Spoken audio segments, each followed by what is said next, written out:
कैसे हो आप? डकी भाई स्माइल तो कर दे।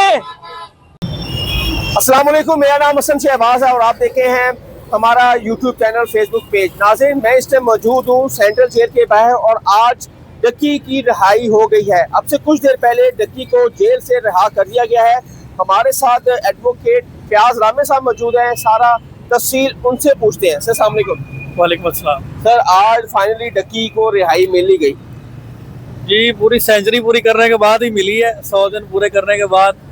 और मैं सिर्फ यही कहूँगा कि कदम कदम पे रिश्वतें देने वाले, कदम कदम पे गालियाँ खाने वाले और कदम कदम पे ज़लालत का सामना करने वाले डक्की भाई को बिलाखिरकार 100 सेंचुरी पूरी होने के बाद ज़मानत मिली गई है। और चलें, ये खुशी का मुकाम भी है, लेकिन साथ ही साथ ये एक अफसोसनाक सूरत हाल भी है कि डक्की का आखिर जुर्म क्या था जिसकी वजह से ये सेंचुरी पूरी उन्होंने करवाई है। और जिस तरह से इस केस ने हमारे पूरे सिस्टम को एक्सपोज किया, नेशनल साइबर क्राइम के अफसरान को, वो भी आपके सामने है। तो अब देखना ये है कि उनकी भी सेंचुरी पूरी होती है या नहीं होती। अच्छा, ये बताएं कि डक्की को अमूमन हमने देखा है कि मगरिब के बाद रोक कर जाती है, फिर लिस्ट तैयार होती है, उसके बाद फिर उनको रिहाई मिलती है। लेकिन डक्की को उससे पहले रिहाई मिल गई और गाड़ी अंदर गई, डक्की को बैठाया और सू कर गई और मीडिया देखते रह गया। देखें, इसमें ना तकरीबन 4 बजे तक रोपकार जो है ना वो फाइनल हो जाती है जेल में। उसके बाद 4:30 के बाद वो किसी टाइम भी रिलीज़ कर सकते हैं।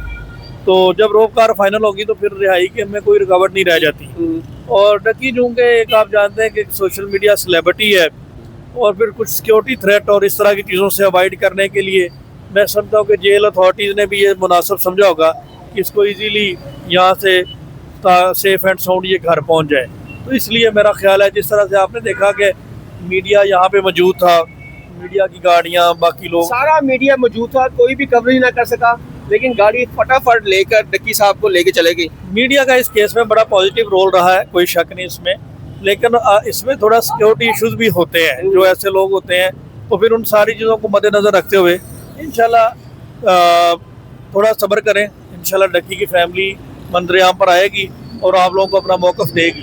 बिल्कुल सर, क्या समझते हैं कि कल भी मीडिया यहाँ पे मौजूद था और 100% चांस है कि डक्की को आज रिहाई मिल जाएगी, लेकिन अनफॉर्चुनेटली उसकी रिहाई नहीं हुई, रोपकार नहीं पहुंची। कल भी मीडिया यहाँ मौजूद था और आज भी मीडिया यहाँ मौजूद है, लेकिन फाइनली उनसे बात नहीं हो सकी।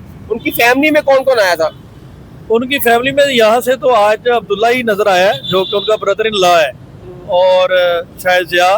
तो खैर इतना अपॉर्चुनिटी नहीं मिली, वो फ़ौरन ही निकल गया। जैसा आपने, हम भी तो कोई 10-15 मिनट लेट। आपको भी नहीं सर पता लगा?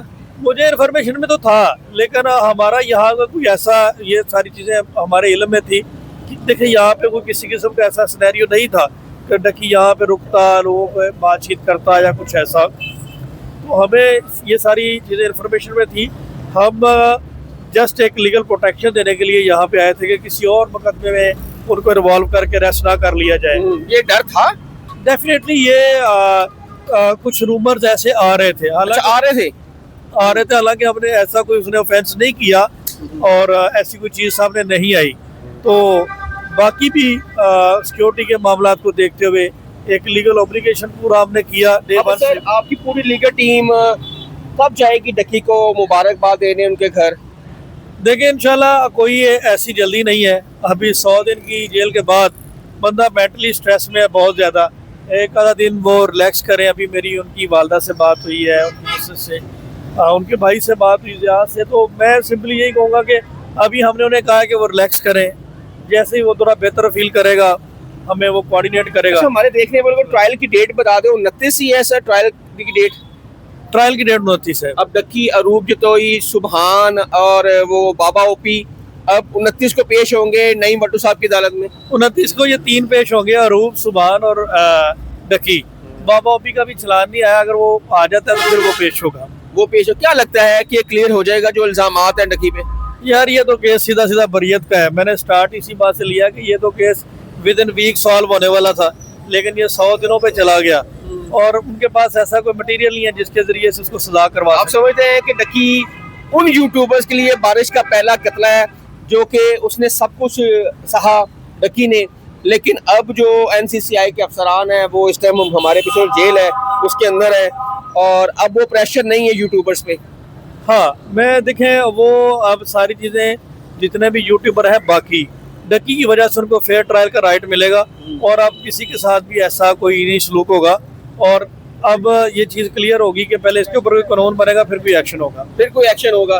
नाज़रीन, ये थे हमारे फयाज रामे साहब, उन्होंने बताया है कि डक्की को चंद आधा घंटा तकरीबन हो गया है यहाँ से रिलीज हुए और मीडिया से बात किए बगैर वो चप्पा दे के निकल गए। और इनकी लीगल टीम भी यहाँ पे मौजूद थी, डक्की की फयाज रामे साहब की टीम भी यहाँ मौजूद थी, लेकिन अनफॉर्चुनेटली किसी मीडिया की टॉक नहीं हो सकी। और डक्की जो था अब 96 डेज के बाद कैंप जेल से रिहा हो गया है।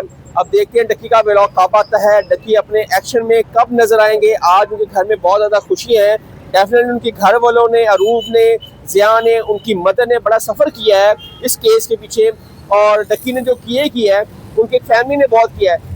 इजाज़त दे, कमेंट सेक्शन आपके लिए राय का इजहार जरूर कीजिएगा। तब तक के लिए अल्लाह हाफिज़।